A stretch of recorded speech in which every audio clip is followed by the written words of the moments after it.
Hey, welcome to 209coach.com. I want to do a video for you today on going through the adjustments of developing a new swing or going through some swing changes. I know that a lot of players out there, when they go through swing changes, sometimes they give up, and they give up because they're not willing to work through the process. Everything when it comes to baseball or softball swing, it is a process, and it takes time for the myelin to work as far as how the brain and the body work in order to develop a high level swing. Now, two things that I'm going to bring up in this video. One of them is not being ready on time in this video right here, as far as when you start to develop a new swing or when you start to go through the process of developing a new swing. I believe that being on time or just making sure that you're ready to hit is one thing. The other two is making sure you don't have any slack in your swing, okay? In other words, where you don't feel like there's any kind of resistance. So getting ready and resistance are two things that I'm going to bring up that I think will truly help you if you start applying them. Now, as far as being ready, what I would highly recommend for you to do is always make sure you feel like you have about 100% of your weight on your back leg, okay? And the reason why is, if you try to start kind of more like this, like a lot of players, what's gonna happen is you're gonna have to start to shift, and then from there you just have extra movement. Now, if you just, this is what I do with my students, if you pretty much just get yourself started back here, where I feel like literally 99, 100% of my weight on my back leg, you're already ahead of the game as far as not having extra frames in your swing if you're facing high level, high velocity pitchers, okay? So if you just start here, again, like I bring up in my videos, I feel like I'm very balanced in my back leg. So if you lift up this back leg right here, this front leg, I mean, you're gonna be able to balance. So I'm already started. So all I'm basically doing from here is just sticking my leg out. So I just feel nice and comfortable right here where I'm ready to hit, okay? Now, another thing is you want to make sure that you're always coiling the back pocket towards the pitcher, and you want to do it with super smooth tempo. You want to do it early and with very, very smooth tempo. So it would kind of look something like this when you're swinging. You just want to make sure that everything is just working very nice and quiet, very smooth, almost like you're hovering your front leg and you're kind of just almost sticking it out here. Now, the thing as far as checkpoints, what you want to do when you're doing this, you should feel like your back pocket, right now I feel very coiled on my back pocket. Like if you lift the front leg, it's almost like you're being pulled over because of the coil. Okay, you want to make sure you feel that back pocket towards the pitcher, and you want to also make sure simultaneously that you're pulling back, okay, with the top hand. It's the top hand, I feel like it's kind of with these two fingers right here, like you're pulling back with that, okay, simultaneously. So as I lift my front leg, I'm pulling and I'm getting my back pocket to very slowly, very smoothly. I'm not rushing. I feel like I can literally time this pretty much like at a pace that's almost like turtle speed, okay? Now, if you do that and you're ready to hit before the pitcher even releases the ball, okay, so you're kind of setting up, pitcher's about to release, you're already getting ready, okay? So by the time he gets to pretty much release, you're already in this launch position, okay? That means you're starting on time, you're starting early, you're not rushing, you're pretty much starting very early and on time, okay? Now, as far as the slack in the swing, the way you get rid of that or start implementing resistance is, again, that top hand pullback, okay?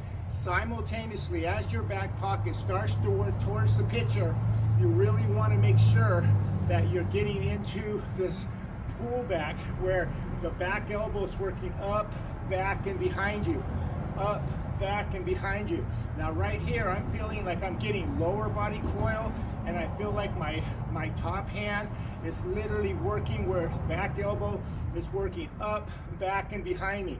As I'm doing this also, I feel like kind of like my head, my body weight is still on my back leg. Now from here, I'm at toe touch. From here, I feel with a torso tilt, okay? And because of the coil of the hip and the torso tilt and the pullback, everything now is ready to launch, where my hand, it kind of feels like it's kind of doing one of these. And that's, like I always say, it's kind of a cause and effect, Now you can do this with one hand, okay? You can kind of do this, just do kind of this.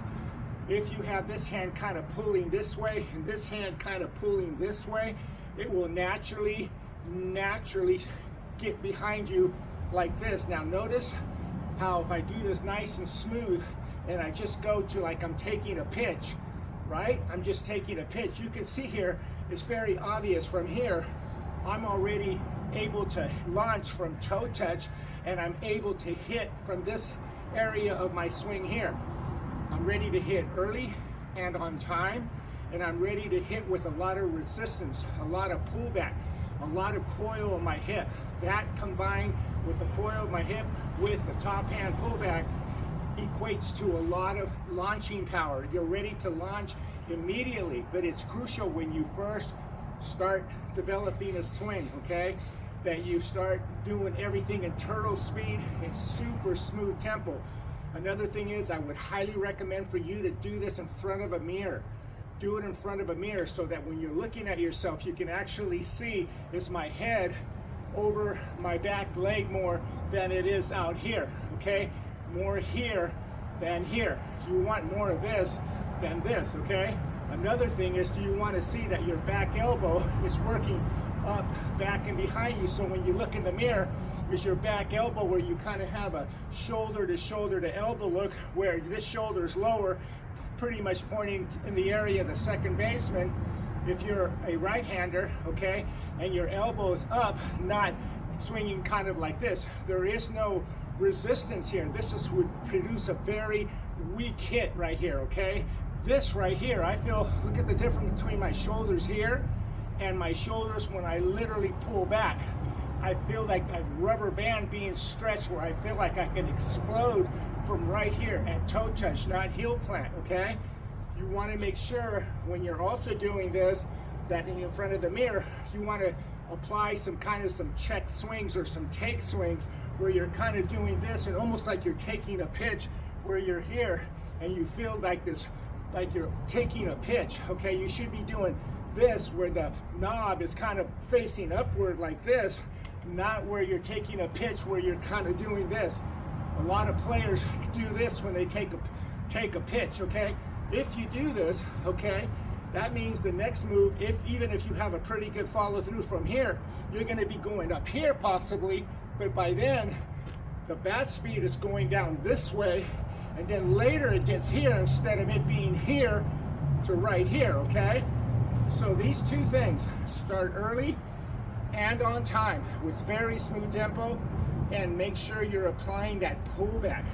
Make sure you're doing this in front of a mirror, and it does take time, and you want to do it slowly, methodically at first, and then from there, from a tee, okay, put a tee down and start working on exactly the same thing, where you have a tee in front of you and you're just kind of working on this and then just hitting balls just like this. Just go to the point of contact where you're just literally just stopping right there, just popping balls out there. And the reason you just want to go to that distance there is you don't want to really be thinking about a full swing yet, because you're just developing the tempo, the timing, being ready on time, the pullback with very smooth tempo. And if you do all this correct right here, this will naturally, with the hip thrust, will fall into the point of contact. And put the tee back, okay? Put it back, because you want you to prove to yourself that you're getting your bat speed right here, where you're able to hit the ball to opposite field very quickly, because that will show you that your bat is falling into the slot, into the line of flight very early, okay? A lot of players, when I work with them, they try to do this drill. When they first come to me, I put the tee back and they really can't hit the ball because no one's ever really taught them how to get this back here. They're kind of doing this and their bat is above the ball and then they're kind of out here. That's very common. Anyway, please give me a like. I hope you enjoyed this video. Again, do it slowly and methodically. It all is a building of your swing. You don't want to do this all in one day. It takes time, it takes work, it takes commitment. All right, have a great day.